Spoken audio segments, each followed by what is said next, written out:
কেউ কারোর সঙ্গে পালিয়ে গেলে তার খুব চিন্তা, সমাজকে রক্ষা করতে হবে।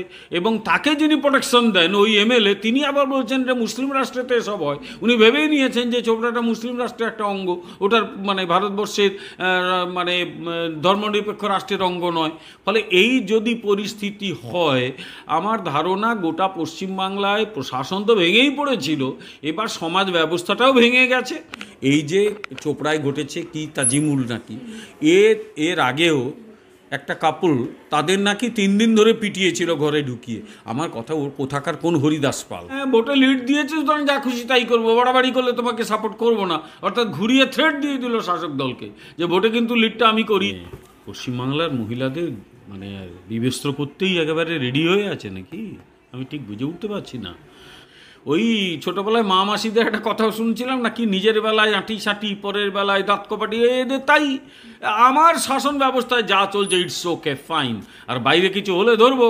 আর সবচেয়ে বড় কথা, পুলিশ প্রশাসন কি করেছে, যে কোনো লোককে অ্যারেস্ট করলে তার ঘাড়ে হাত দিয়ে নিয়ে যায় বা কোমরে দড়ি দিয়ে। আমরা এর আগে শাহজাহানের ক্ষেত্রে দেখলাম যেন শ্বশুর জামাইকে ধরে ধরে নিয়ে যাচ্ছে বিয়ের পিড়িতে। তাজিমুলের ক্ষেত্রেও দেখলাম যে যেন চারদিকে পুলিশরাও শ্বশুর এবং শ্যালক তাকে বিয়ের পিড়িতে নিয়ে যাচ্ছে। ধরাধরি তো কোনো কথা, অন্য ব্যাপার। ওটা ওই বাইরে খেলতে পাচ্ছেন না বলে সংসদে খেলতে গেছেন আর কি।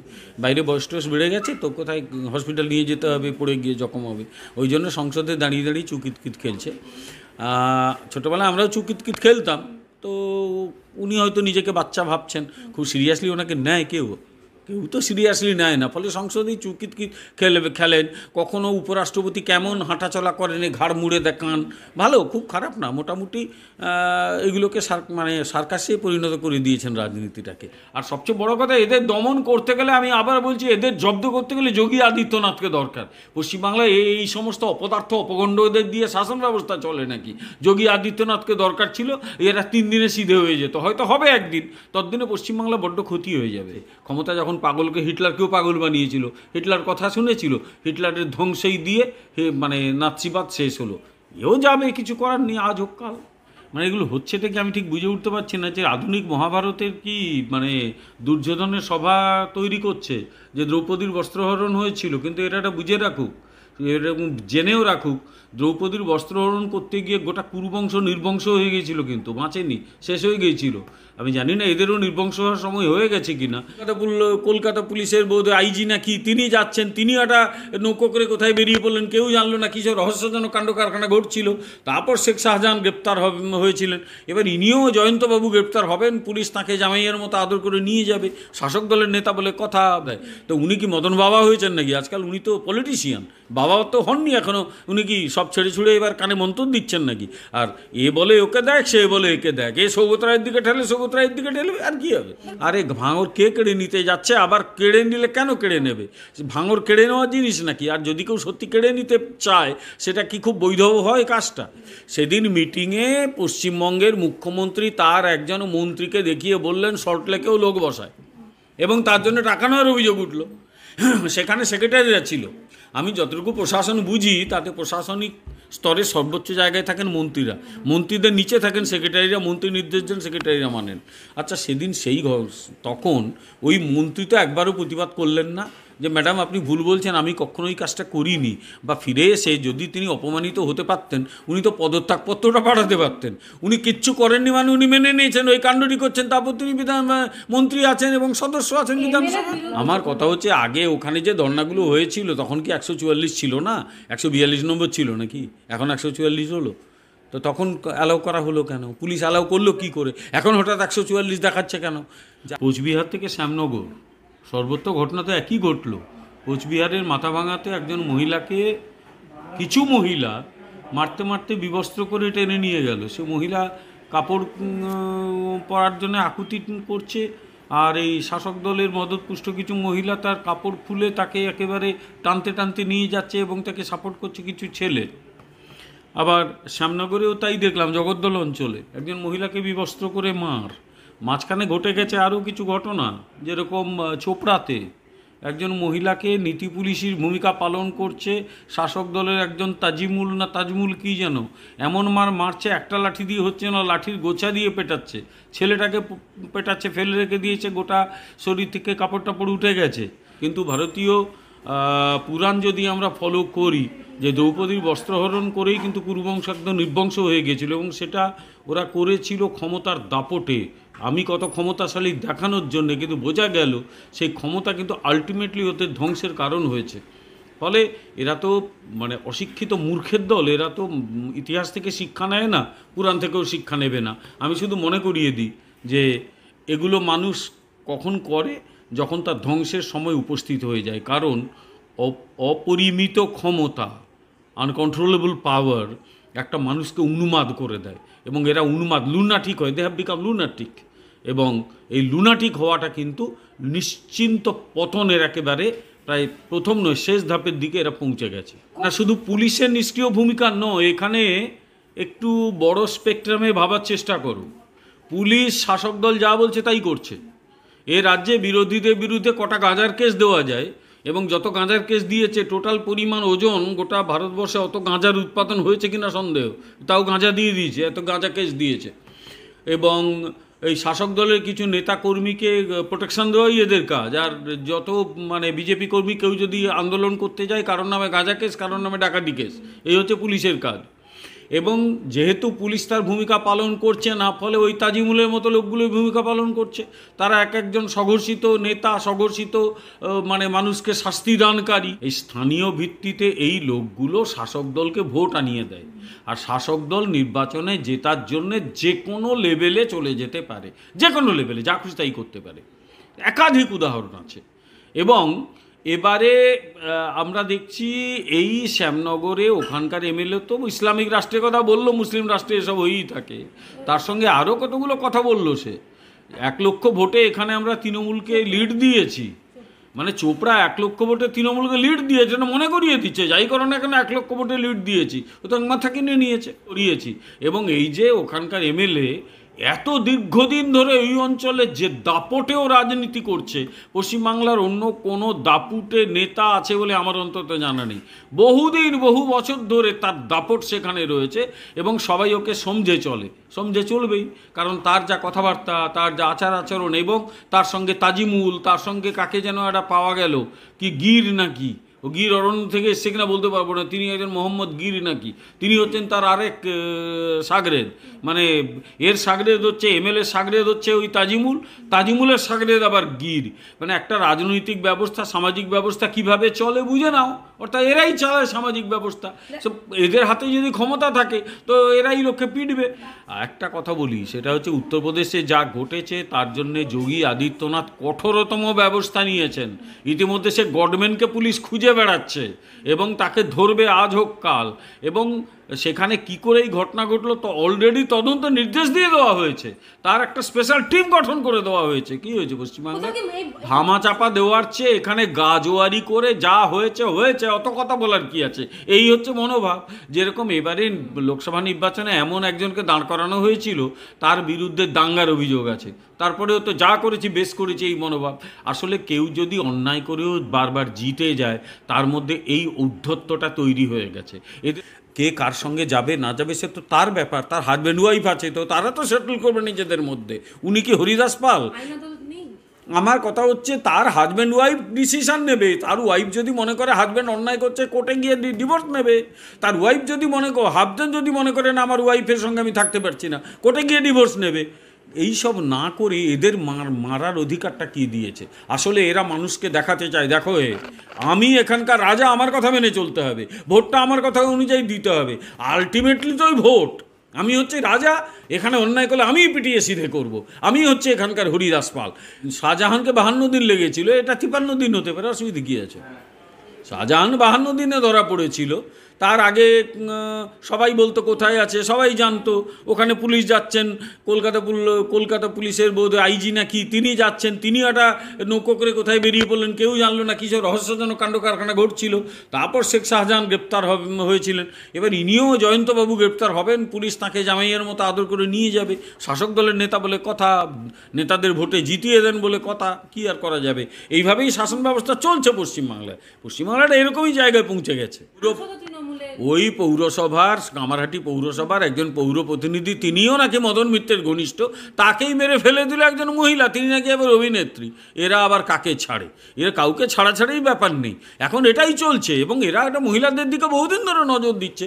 এই তো গত সপ্তাহে দুর্গাপুরের খবর, একজন ভদ্রমহিলার হাজব্যান্ডের চাকরি গিয়েছিল, সে লোকাল তৃণমূলে কয়েকজন নেতাকে বলেছিল যে আমার হাজব্যান্ডের চাকরিটা যাতে ফেরত পাওয়া যায় দেখো, বলে হ্যাঁ আমাদের সঙ্গে একটু ঘোরাঘুরি কর, ফুর্তি করি, তারপর তোর হাজব্যান্ডের চাকরি দেবো। এটাই চলছে, অসুবিধে কী আছে? শাসক দল বলে কথা, ফুর্তি করার অধিকার রয়েছে, পুকুর বাজানোর অধিকার রয়েছে। এইরকম একটা কি বলবো ইললেজিটিমেট শাসক দল এটাই করবে, বেশি কিছু করবে। কারণ লেজিটিমেট পাওয়ার এরা ইউজ করে না, এরা লেজিটিমেট পাওয়ার বা বৈধ ক্ষমতাকে অবৈধ করে। এটা পশ্চিমবাংলায় যেটা চলছে, বৈধ ক্ষমতার অবৈধকরণ। জানি না এখান থেকে মুক্তি কবে হবে।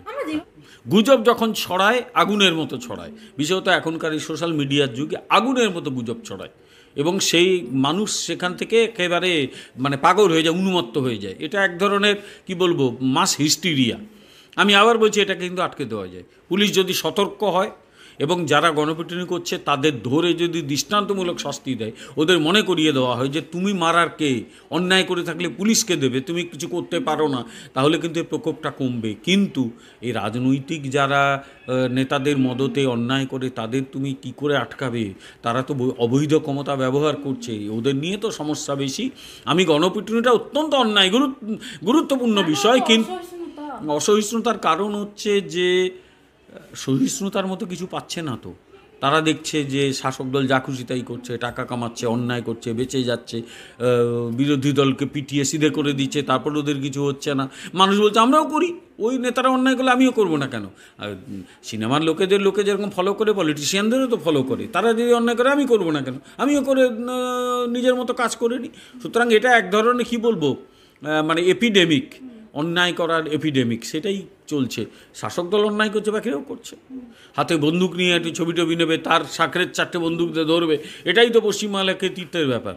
এবং এটা সিপিএমের আমলে যখন জঙ্গলমহলে বন্দুক পাওয়া যাচ্ছিল, এখন এদের সেই লোকগুলোই এদের দলে ঢুকে এরা বন্দুক হাতে তুলে নিয়েছে। এদের কাছে ক্ষমতা রায়, আমাকে ক্ষমতায় রাখ, তারপর তুই যা খুশি তাই কর, বন্দুক ধর, রিভলভার ধর, রাইফেল ধর, যা খুশি কর, ক্ষমতা আমাকে ক্ষমতায় রাখতে হবে। আইন কীভাবে প্রযুক্ত হয়? রাজভবনে আরেকজন ধর্ণা দিয়েছে, ওটা তো সবসময় 144 ধারা থাকে, তো সেখানে 144 ধারা না মেনে আরেকজন ধর্ণা দিয়ে দিলেন। আরেকজন যিনি আইন মানবেন তাকে কোর্টে দৌড়তে হচ্ছে এবং ধর্নায় বসতে হচ্ছে। তো এই হচ্ছে rule of law Paschimbangla, rule of law এর আমার কথা হচ্ছে, আগে ওখানে যে ধর্নাগুলো হয়েছিল তখন কি 144 ছিল না, 142 নম্বর ছিল নাকি? এখন 144 হলো। তো তখন অ্যালাউ করা হলো কেন? পুলিশ অ্যালাউ করলো কি করে? এখন হঠাৎ 144 দেখাচ্ছে কেন? যারা আইন মানে তাকে কোর্টে গিয়ে নির্দেশনামা আনতে হচ্ছে, আর যারা আইন মানবে না, গাজোয়ারি করছে, তারা গিয়ে বসে পড়ছে। সুতরাং এটা হচ্ছে গাজোয়ারির যুগ আর কি পশ্চিমবাংলায়। এই শাসক দল গাজোয়ারি, তারা নিজেরাও গাজোয়ারি করে যা খুশি তাই করছে, হয়তো মানুষকে সেই পথেই ঠেলে দিচ্ছে। এটা এক ধরনের চরম বিশৃঙ্খলা। বিহারে যেরকম জঙ্গলরাজ চলছিল, পশ্চিমবাংলায় ওই অবস্থা শুরু হয়ে গেছে। বলার আছে, রাজ্যপাল শুধু একজন ব্যক্তি নন, রাজ্যপালের পদটা গুরুত্বপূর্ণ। আমরা যখন রাজ্যপাল সম্পর্কে কথা বলি, আমাদের যেন মনে থাকে তিনি রাজ্যের সাংবিধানিক প্রধান। আমরা যা খুশি তাই অনেকে বলে যাই, কিন্তু রাজ্যের সাংবিধানিক প্রধান হচ্ছেন রাজ্যপাল। সে কিছু বললে, এমন কিছু যদি বলা হয় যেগুলো ওনার সমস্যা হবে, সেই পদের অবমাননা হবে, তাহলে তো তিনি কোর্টে যেতেই পারেন। কিন্তু আমি রাজ্যপালের নই, কি বলবো, তার মুখপাত্র নই। রাজ্যপাল আমাকে বলেন উনি কিছু বলতে, তাই এসব নিয়ে আমি কিচ্ছু বলবো না। এইটুকু বলবো যে রাজ্যপালের পদের প্রতি আমাদের সকলের পূর্ণ শ্রদ্ধা রাখা উচিত। যদ্দূর জানি রাজ্যপাল তো ডেকেছিলেন, রাজ্যপাল তো ডেকে ওদের নাকি শপথ বাক্য পাঠ করাবেন বলতে, জাননি কেন? আরে রাজ্যপাল ঠিক করবেন কোথায় শপথ বাক্য পাঠ হবে, ওনারা ঠিক করবেন না? সংবিধানটা একটু করে থাকুন। এখন আমি জানি না ওনার দলে কেউ কিছু মানে জানে কি না, ওরা ওই কাছেই তো হাইকোর্ট পাড়া, ওখান থেকে একটা সংবিধান এনে দিয়ে দিক। সংবিধান এবং এই শপথ দেওয়ার কিছু নিয়মকানুন ওখানে রয়েছে, দেখে নিন কে শপথ বাক্য পাঠ করায়।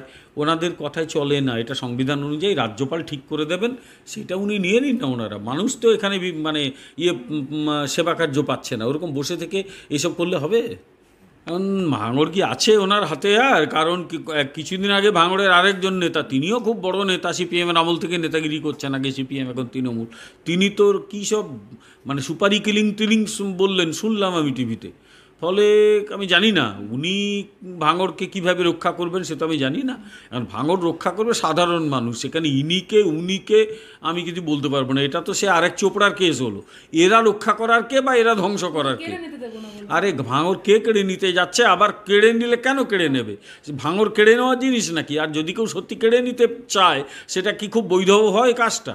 ফলে আমি দুজনকেই প্রশ্ন করছি, কে ভাঙড় কেড়ে নেবে, কেন কেড়ে নেবে, আর কেড়ে নেওয়া উচিত কি না? তাহলে পুলিশ কি করছে? আর সবচেয়ে বড় কথা, আইন শৃঙ্খলা যেভাবে চূড়ান্ত অবমাননা, এখানে অবনতি হয়েছে, ফলে কেউ বলবে আমি কেড়ে নেবো, কেউ বলবে আমি প্রোটেকশন দেবো। ফলে এই যে গ্যাং ওয়ার শুরু হবে, তার সবচেয়ে বড় সমস্যায় পড়বে সাধারণ মানুষ। আমি জানি না সাধারণ মানুষের কপালে আর কত দুর্গতি আছে, এই দলটার কত দুর্গতি দেবে সাধারণ মানুষকে। তাহলে বাম কংগ্রেস আছে নাকি পশ্চিমবাংলায়? আমি তো খুঁজে পাই না। ওই চ্যানেলে গিয়ে গলাবাজি করে আর বাকি সময় তৃণমূলকে সাহায্য করে। একদল প্রকাশ্যে সাহায্য করে তৃণমূল। এখন তো অধীর চৌধুরী হেরে যাওয়ার পর তৃণমূল কংগ্রেসের একেবারে মানে দুই ভাই স্বামী স্ত্রী যে সম্পর্ক বলো না কেন, সম্পর্ক তৈরি হয়েছে। আর সিপিএম ওদের একটাই কাজ, নির্বাচনে দাঁড়াও, বিজেপিকে হারিয়ে দাও, তৃণমূল যাতে যেতে। ওরা এখনও স্বপ্ন থেকে ভবিষ্যতে ক্ষমতায় আসবে। একটা জিনিস এরা বোঝে না, এই জীবনে ক্ষমতায় আসতে হবে না, বরং এই সামাজিক বিষয়গুলো নিয়ে কথা বলে লাভ হতো। আমার কথা যখন এই সিপিএম বা এই কংগ্রেসের কাছে আমার প্রশ্ন, 2021 সালে যখন তৃণমূলের হাতে বিজেপির কর্মী সমর্থকরা দলে দলে খুন হচ্ছিল, মহিলারা সম্মানহানি হচ্ছিল, কোথায় ছিল ওদের ওই লোকগুলো? বড় বড় কথা বললে আমি শুনবো? এই কারণেই এরা শূন্য হয়ে গেছে। শূন্যরা বলছে না, শূন্যের কথা শোনা যায় না। আর কী করা যায়? লোকজন থাকলে তো বলবে, কিছুদিনের মধ্যে উঠে যাবে এরা, কিছু থাকবে না নিশ্চিন্ত। কিছু নেই, লোকজন নেই, 2-5টা আছে, মাঝে মাঝে খুব এদিক ওদিক করে কিছু মিছিল টিচিল করে, বাকি সময় শীত ঘুমে চলে যায়। কংগ্রেস খুশি একটা জিতেছে, ওদের যে আসল নেতা হেরে গেল অধীর চৌধুরী, তাতে তেমন একটা দুঃখ টুক্ষ নেই। ও একটা দলগুলো যখন শেষের পৌঁছয় তখন এই অবস্থাই হয়। আমরা কথা দিচ্ছি ভারতীয় জনতা পার্টির পক্ষ থেকে, আমরা কিন্তু লড়াইটা করব এবং এই তৃণমূলের এই অপরাধের বিরুদ্ধে বিজেপি লড়ে যাবে যতক্ষণ না এই দলটাকে ক্ষমতা থেকে সরানো সম্ভব হয়। কংগ্রেস চটে যায় এমন কোনো কাজ তৃণমূল কংগ্রেস করবে না। তৃণমূল চটে যায় এমন কোনো কাজ, ওদের মধ্যে অধীর চৌধুরী যখন ঝামেলা হতো ওখানে ফোন করতো, পি চিদম্বরম এসে মিটিং করতো। ও সিপিএম তাই এখানে একটা কথা বলে, ওখানে পাটনায় বসে একসঙ্গে চা খায়। ওদের কথা খুব বেশি না বলাই ভালো। রাজনীতিতে যদি ভণ্ডামি ঢুকে পড়ে, যা হবার তাই হয়। ভণ্ডরা কী করছে না করছে সে নিয়ে আমার খুব একটা মাথা ব্যথা নেই।